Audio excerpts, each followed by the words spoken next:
Adam Barron is a novelist and Associate Professor in Creative Writing at Kingston University. His first novel for younger readers, Boy Underwater, was published in 2018 and selected as a Waterstones Book of the Month. This was followed by You Won't Believe This in 2019, and a third book featuring the same protagonist with the unforgettable name, Cymbeline Igloo, is recently published. Adam joins me today in the Reading Corner to talk about this wonderful thing. Welcome, Adam. Hello, Nikki. Thanks for having me. Lovely to be here. Before we get on to discussing the novel, This Wonderful Thing, I know that our listeners are going to be really interested that you run a creative writing course at Kingston University. And I've wondered what it is about your course. How does that work? First of all, I'm fortunate enough that I don't have to run it anymore. My wonderful colleague James Miller does that because I do teach there. I am there, but I don't have to do so much admin as I used to. At Kingston, we are really interested in student writing, whatever that may be. So some programs will want just crime writing or they'll just want literary writing. But we're about just helping students find their voice. And my approach is really quite technical. So I give specific technical advice about how to make your story better. We talk about things like symbolic ascension and the inciting incident. And we get our hands really dirty. So we do a lot of on-page editing. We give loads and loads of feedback to students. And the work they do is amazing. And the journey they go on, the improvement they make is incredible. People say, can you teach creative writing? It's more about, can you learn it, really? Are you able to put your assumptions aside? Are you willing to be brave enough to take a piece of text, get feedback on it, and then change it and really radically move it? So it goes from being the thing you wanted to express to get it out of yourself to something that's objectively good, that will stand a chance in the marketplace. So what we really care about is the student writing, but we also have loads of industry connections, and we have visiting agents and editors, people from the industry who will talk to students about how they can translate what they've done into marketable writing. And we get lots of students going on to publish their books, which is always such a thrill when you get an email saying, hey, Adam, I did it. Wow, I'm getting a book deal. It's the most wonderful thing. All fiction or non-fiction poetry across the board? We do non-fiction. We've got a centre for life writing, as we call it, and we've got some brilliant poets. So it's whatever. And one thing we do, however, if you come as a poet or you come as a prose novelist, we will challenge you to experiment in other genres, to give you a perspective on your own genre, because people often think what I write is natural, but what they don't often appreciate is that they're writing in a specific form. And if we ask you to come and write to experiment in a different form, it will give you a greater appreciation of your own form and the requirements of it. Fantastic. I am so glad I asked you that question because it gave me a little bit of an insight, I think. I think your books I think This Wonderful Life is very technical. Not so that as a reader you're really aware of that, but I really did feel it was very skilled writing that I was reading, and I'm hoping we're going to get on to that. The process of writing is to be imaginative and splurge, but This Wonderful Thing has got 2 points of view, and that was technically difficult to do, and it's the first children's book. I've done that with adult novels in the past, but to do that and allow a child to be able to, young person, to be able to follow the story through as the stories dovetail, it does require in the editing process to think, okay, right, how am I going to do this? And that requires a lot of subsequent skill that follows just the initial burst of ideas. Yeah, there are two viewpoints, as you say, that begin to merge. And as a reader, of course, I just love the story, and I genuinely really did love the story, and I found it very, very funny. But I'm also thinking, it's page 101, and only now am I beginning to see how these two stories fit together. I just thought it was brilliant. Thank you. One thing I tried to do in the editing process, and you might go back and look at the chapters, is actually link the chapters together without perhaps you realizing. So even though they're not connected until page 101, they're doing similar things. And so the pieces are speaking to each other in terms of their theme. So they're both undergoing family stress. Their families are having issues. And hopefully, thematically, they're talking back to each other and they feel like they're in the same book. And I think also part of it is that you will be wondering, well, why are these two stories next to each other under the same cover of the same book. So in a sense, the reader is doing a lot of that work. And it's interesting to wonder, had I taken these two stories separately and put them in two different books, would you have understood that they are part of the same story? Well, probably not. And the fact that they are together means that you assume they must be. And so what I wanted to do, and it's something I want to do in all of my books, is really include the reader in the process of the creation of the book. Of course, I'm aware now that listeners are saying, well, come on then, tell me, what's this story about? Because we've got straight into the technical side of it. To sum it up, this is a tale of two families and a teddy bear. Tell us a little bit more. Well, Cymbeline is a young lad who lives he goes to primary school in Blackheath. He lives in Greenwich with his mum, he's a single mum. And he is having family issues. His dad was supposed to take him to Barcelona for the weekend, but didn't show up on a Friday after school. He gets home and finds that his house has been burgled, but also mum has moved her fiance into the house with his two young daughters. And so he's got loads to deal with. And something I like to do with my characters is to just throw them into a maelstrom, get them moving in time, give them loads of challenges. So he's having to negotiate that. And then on a school trip to the wonderful Hall Place, which is a Tudor house about 5 miles in that direction. Actually, for listeners. And he sees that Elizabeth I had something called the Phoenix Medal made for her. And I love Tudor history, Elizabethan history. And Cymbeline realizes that the one he sees in Hall Place is a fake. And he needs to work out why, because his best friend Veronique seems to be going off him and becoming much more interested in his new stepsister. He thinks that if he can work out how this can be a fake, then Veronique will be interested in him again, because she is a super brainy girl. Now, meanwhile, on the south coast in Brighton, where I used to live, a young girl called Jessica is also having problems with her family because her dad's really ill and has had to give up his job. Her mum is a nurse and she's having to take on extra shifts. They've got no money. They've got loads of stress. And on a wonderful, rare day out to Cookmere Haven, which is this beautiful place on the south coast near Brighton, she finds this mangy, dirty, filthy old teddy bear in a river, takes it home, cleans it up, and it sort of symbolizes everything that could be good about her life. Meanwhile, back in London, Cymbeline has a significant special teddy bear of his own, which he's a bit embarrassed about because he's a bit too old for that, really. And he sneaks it in his sleeping bag when his friend comes around for sleepovers and things like that. But we begin to realize there's maybe a connection between Cymbeline, who in the past has lost a significant teddy bear, and then similar things start happening in both the stories, in that Jessica's house is burgled, and gradually her family life begins to get worse and worse as her dad gets more ill. Really, the book is about families and how a family doesn't have to be parents married to each other with 2.4 children. Families can look any way they like to look, as long as the people in them care for each other and love each other. And that's what the book is about. I think we should hear a little bit of this story to give a flavour, and maybe chapter 1 is a good place to start. Okay. This wonderful thing, chapter 1, Jessica. Here's something that will make you laugh. Yesterday, we went to this place called Cookmere Haven. Mum, Dad, Millie, Benji and me, and we played poo sticks. What? Not clutching your sides? Not rolling on the floor in fits of giggles? Well, get this. We played poo sticks with a real poo. We did. Honest. The poo belonged to Benji, who suddenly needed one. Dad had left his potty in the car, so Mum pulled his shorts down by this big stream. Once Benji had done it, the poo rolled down between his trainers, bounced down the bank and jumped into the water. It sank, came up and swirled round to the middle, which would have been quite funny on its own. But Millie had an idea, something I have to admit because she's bigger than me, and if I take the credit, she'll hit me. She grabbed a stick from beneath a bush, me not knowing what she was up to until she lobbed it in. Poo sticks, she bellowed. Poo sticks.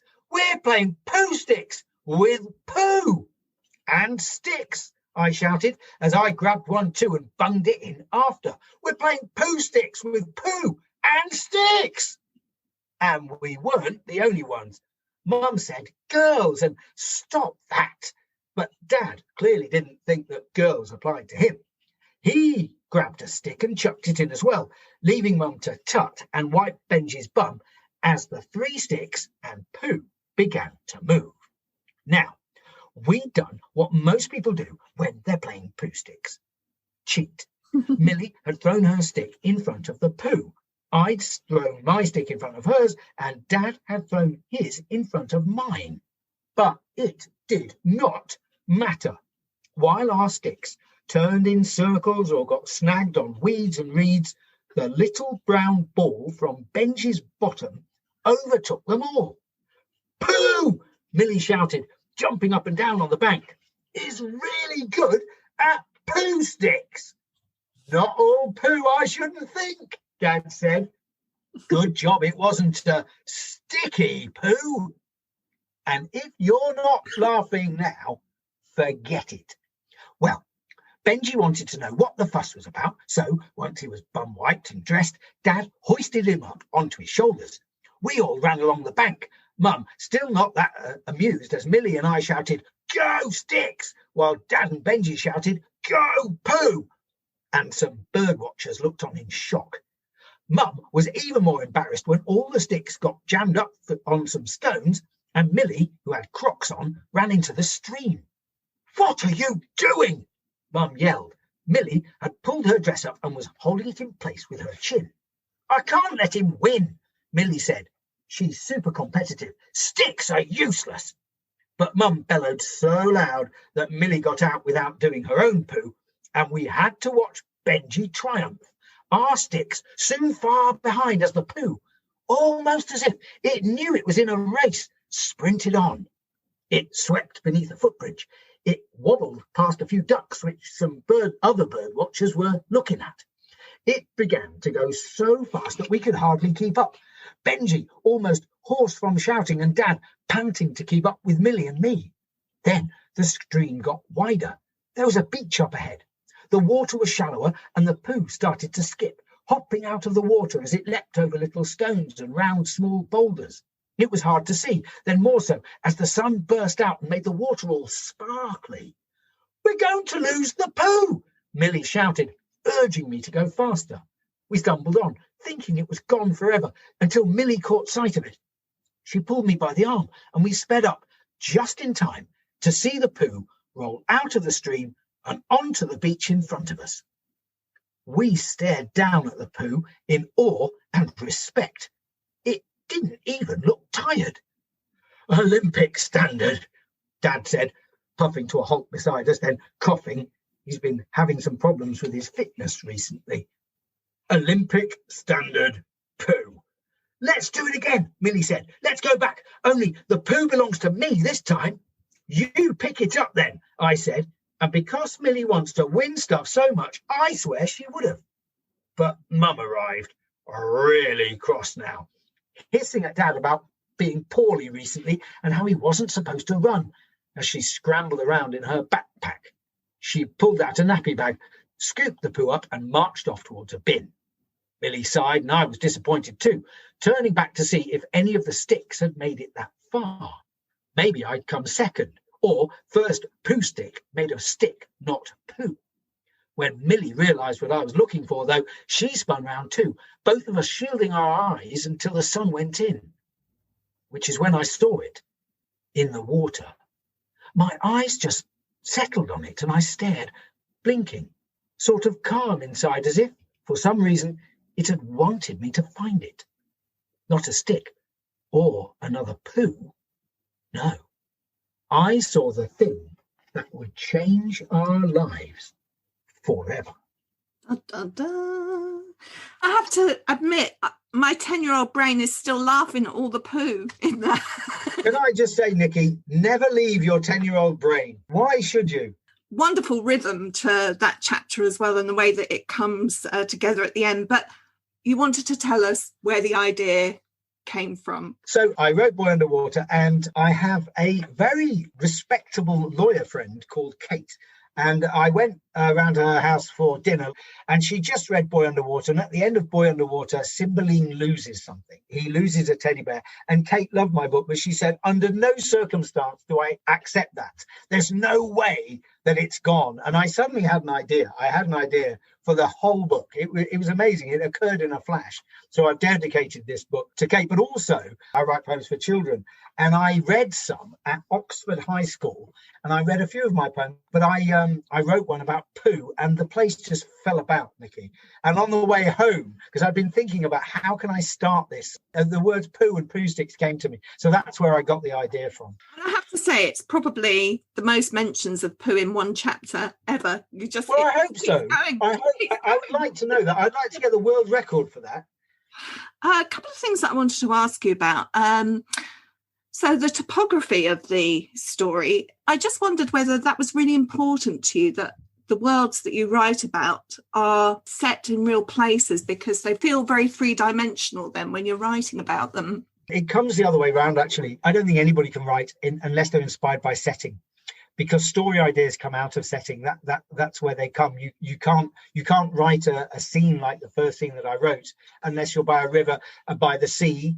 And then that river connects with the place that Cymbeline perhaps lost that teddy in the first book. So setting is massively important.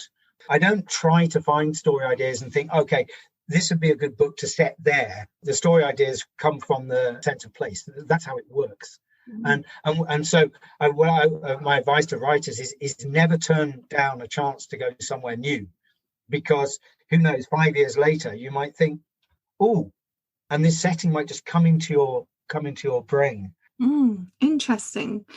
I haven't asked you the question about whether it's writing for children is different.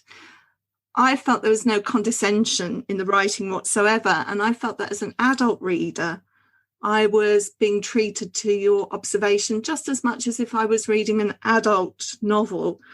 For example, there's one little bit where Jessica's father is ill and in hospital, and Mum comes out to see the children, and there's an observation of her face. It says it was honest, like she'd taken off a mask, like a mask I'd never realised she wore.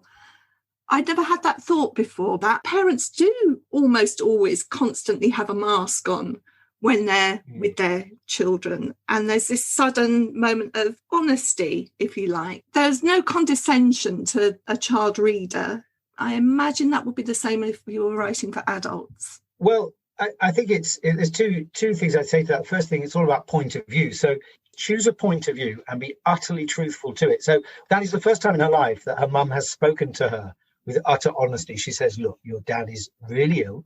We haven't told you, but I'm not going to. And I remember times as a child in my life when my parents actually spoke to me really seriously. I remember being told by my dad that my grandfather had died, and I was 11 then, and thinking, this is a different dad. This man talking to me has never spoken to me like this before. So you go back to those moments. But the idea that you would write a book that a child would like and an adult would not like, it seems ridiculous to me, because as you mentioned before, you were 10 years old once. So perhaps you need to readjust slightly when you're reading my books than you would if you were reading Tolstoy.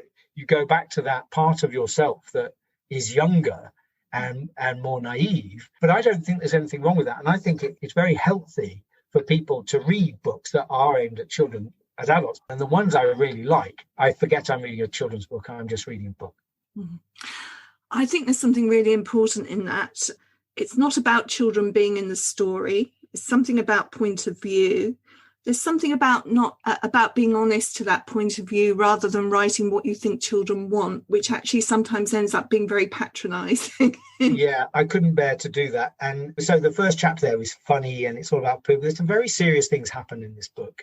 And these things don't want to be two-dimensional, but kids know that bad things happen in the world. But I suppose one thing that is different slightly about writing for children is that the child reader has to trust me, and that I have a great responsibility that if I am introducing difficult themes, that I will do so sensitively, and the book will land on a positive and inclusive note.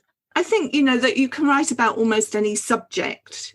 Getting the tone right is important. And because you use a lot of humour, again, there's a subtlety in how you use humour. If you make it too funny, you diminish the seriousness of what you're writing about. So it's you know, it's a skill, and it's great. So I have 2 questions that may seem a little frivolous. Okay. The first one is the quotation from Charles Dickens. Yes. It was the best of times, it was the worst of times. And of course, it starts with the worst of times, your story, to move on to the best of times. That quotation, it's one that's vexed me for many years. Do you think Charles Dickens punctuated it with a comma? I think you probably did. And look, it's so resonant and brilliant when you think about it. The comedians have gone on about it. It can't be both. It's not. Which is it? Is it the best of times or the worst of times? But it's such a great line. But on a more serious note, I chose that because the first thing to happen to Cymbeline is terrible. It's one of the worst things that can happen. It's emotionally very difficult for him. And I wanted to put that quote in and flip it round and say, look, the good times come. Because I know that a child has to know at the beginning that this is going to work out for Cymbeline. That's why I used it. But yeah, I had to, when you quote from anything, I wanted to go back and make sure I got it exactly right. And again, I was looking at it going, is that correct? Could have been an editor way back. Excellent. Who knows? And Who knows? Every edition I've ever read, it's a comma in there. And I think, I would have put a semicolon. I'd have loved a semicolon. Anyway, the other question, which is a very frivolous one, is about, I mean, you do win the prize for the most unusual name ever with Cymbeline Igloo. Yes. Where did that come from? Well, see, the thing is, and this is something I tell my creative writing students, there's loads of things I can teach about creative writing, and other people far better at it than I can teach you. But there's something about names. They come to you. You don't know where they come from. And if they don't come, then I don't have a character. And it's very strange. If I have to think what the character's name is, then I don't have a character. It is bizarre. And in fact, the story of why he's called Cymbeline Igloo is part of Boy Underwater. And when you get to the end of it, you understand why they called him Cymbeline Igloo. But that was retrospective. I wrote that when I wrote the novel. My next novel is going to be called Oscar's Lion.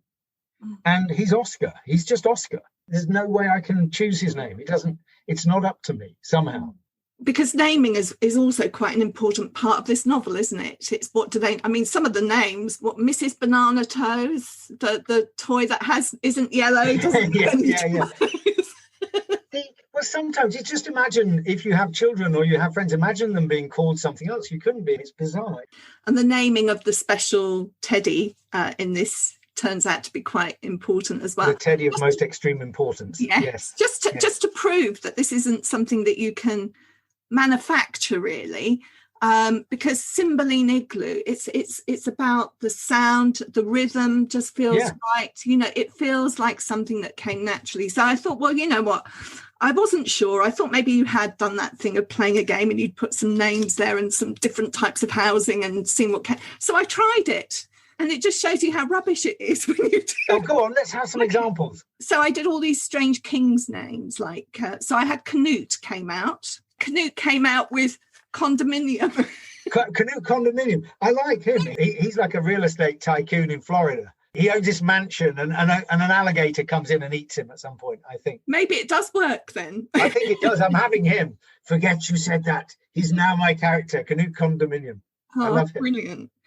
Adam, it's just been such a joy talking to you today. So many interesting insights, which I know that our listeners are going to really appreciate. So thank you so much. You are welcome. Lovely to talk to you. In the Reading Corner is presented by Nikki Gamble and produced by Alison Hughes. If you have enjoyed this podcast, please do leave a review for us. To find out about other projects, including an audience with events and the Exploring Children's Literature Summer School, visit www.exploringchildrensliterature.uk. Join us again soon in the Reading Corner on your favourite podcast platform.